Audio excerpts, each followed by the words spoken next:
Originally hitting shelves in 2009, the New Balance 1906 gained momentum in the ever-growing trend for normcore leaning runners in 2022. Leaning into the desire for Y2K visuals, the New Balance 1906 landed in simple, athletic-style colorways, often built on a slightly off-white sole unit. What's up, y'all? It's Daniel the Shoemmelier, and if you've been watching any of my videos over the last few years, you've seen the interest in New Balance steadily grow and then shoot up like a rocket with the release of the 9060. And while I couldn't recite all of the exact numbers or index numbers or whatever for all the shoes, I know that I like a great deal of New Balance silhouettes, especially when it comes to collabs like Tokyo Design Studio, Joe Freshgoods, Ronnie Feig / Kith, and while this isn't exactly a collaboration, it's a pack in celebration of the upcoming Lunar New Year. And while I only have one of the colorways, I love this colorway so much, I immediately ordered the second colorway. So when that comes, we'll definitely make a video on it. But today, we're going to be talking about the New Balance 1906R Lunar New Year in the pink colorway. New Balance gets into the Lunar New Year spirit with a 1906 pack inspired by Chinese traditions and celebrations of ringing in the new year. Performance running heritage is present on the shoe, but breathable mesh bases are replaced with ripstop textile on the Lunar New Year offerings. A plethora of synthetic overlays covers the upper, sharing real estate with a number of translucent details that don't appear on the standard New Balance 1906R. Below, this New Balance 1906 keeps the NB860 V2 sole unit intact. Pink and off-white flare from the festive collection take over select components across the pair's bottom halves, complementing their respective uppers. As a final special touch, New Balance's 1906 Lunar New Year gets jade green insoles, nodding to the importance of the color in Eastern cultures. The New Balance 1906R Lunar New Year is available in-store and online and is priced at $175 US American dollars. Now when it comes to fit, my foot's about a 9.25, but obviously that shoe size does not exist. So I either order a size 9 or a size 9.5, depending on the silhouette and depending on the brand. Sometimes I have to remove the insole, sometimes I have to just put a third-party insole. Again, it all depends on brand and silhouette. In New Balance, I am pretty consistently a size 9, which I consider my true to size. That's what I wear in 9060s, that's what I wear in 990s, that's what I wear in the 2002R, and that's what I ordered in this 1906R, and to me, it fits perfectly. I don't like a lot of lockdown in the midfoot, and I need some wiggle room in the toe box. And to me, going true to size fit just perfectly. So I feel comfortable in saying whatever size you get when it comes to most, if not all, of the New Balance colorways and silhouettes, I say go for that. I realize different numbers, different silhouettes call for different sizes for different folks. But for me, I find that 99.9% of the time when it comes to any New Balance silhouette, true to size, my size 9 works just perfectly. And when it comes to comfort, I am completely shocked at how comfortable this shoe is. This is the first 1906R that I have in my collection. I'm not sure why. I can't tell you why.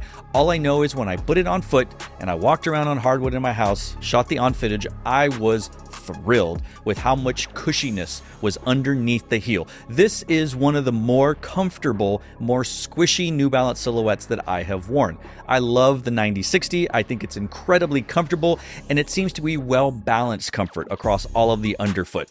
With this one, it does have that very, for lack of a better comparison, a boost, react, zoom type feel, squishiness underneath the back of the foot. And I really like that. I like that bouncy feel. I like the pillowy bounce. I don't like firm, stern, hard comfort technologies. And while this one isn't that old, it's not exactly new, but still, it's very comfortable. And you add to the fact that it has some very high quality, sophisticated choices in the materials on the upper, and you have a fantastically comfortable feeling shoe while also looking and feeling to the touch very high quality and very elegant. It's hard to call a shoe perfect, but this 1906R Lunar Year in the pink colorway is almost perfect. A few of my favorite things about this shoe is this nylon that runs down on the perimeter of the end, and it really doesn't function, if anything, other than just being like a lace lock. Not a lace lock, rather an eye stay. It's where the laces go through, a lace loop. It's not that way. I correct myself. It is that way on the inside, so you have it on both shoes. The pink is glorious in person. This leather type feeling, the mesh, the translucent, the silver, the gray, the pinkish, yellowish midsole. It is fantastic. This is a beautiful shoe. I don't think it's worthy of being a shoe of the year by no stretch. Is it a possible consideration for favorite shoe of the year? If I do a top 10 list, top 15, pretty close. It's beautiful looking shoe. My only complaint is the laces. And I'm not sure if you can see this, but these laces have an almost ribbed, for somebody's pleasure, type construction on there. It's like, brr, brr, brr. And it makes for a weird lace if you're trying to keep them flat and consistent across the shoes. Like rope laces don't really matter, or the oval laces or the flat laces. Like those are easier to put through and make look uniform. I just don't like the style of this lace. I've never seen this type of lace before. If this is something that is current all through the 1906R, cool. As for me, I'm not a big fan. I don't really dig it. But as we mentioned on the insole, it is a nice pop of green that you can see in there with the New Balance. It looks like it's embroidered. It's not. Oh, it is embroidered. Oh my gosh, it's embroidered into there. Is this one of the most high quality, elegant, sophisticated insoles? Possibly. Look, this is a great looking shoe. It's got a great smell. New Balance rarely, I don't know that I've ever seen a New Balance shoe that skimps on materials, skimps on the details. That's probably why they're more expensive. But as we said, this New Balance is priced at $175. The pricing's great. Remember, Ultra Boosts were at $180. Jordans are hitting $200. Foamposites are almost at $250. Beautiful shoe. Amado, I have got to give a shout out to him. Long time. He turned me on to this, and once I saw the photos of it, he called it an Easter shoe. Down here in Texas, it was sunny today. It was 50 degrees. I could have worn this and turned. There would have been no issue. I cannot wait to wear this shoe. This is definitely, I could wear this in February for Valentine's. I could wear it in March and spring break. I could wear it in April and Easter. It's a beautiful shoe. I think pink is timeless. It's great. I can wear this to go watch Barbie in my living room. I've already seen the movie. It's great. Go check it out. But regardless, I'm in love with the shoe. It is probably more than likely the last shoe that I will get. Nope, it is not the last shoe. It's probably the last shoe I'll order through online and get in my possession before the turn of the year.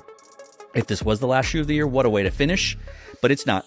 But it's great. So I highly recommend it. I'd love to hear what you think about the colorways, the material, the comfort, the laces. Am I the only hater on these laces? Let's talk about all those things in the comment section down below, because I'd love to hear what you have to say about all of those things. So to all of you out there, wherever you are, thanks for watching. Stay tuned and just chill till the next episode. And Merry Christmas. Happy New Year. Happy Holy Days. All of those things. Season's greetings. Merry Kicksmas.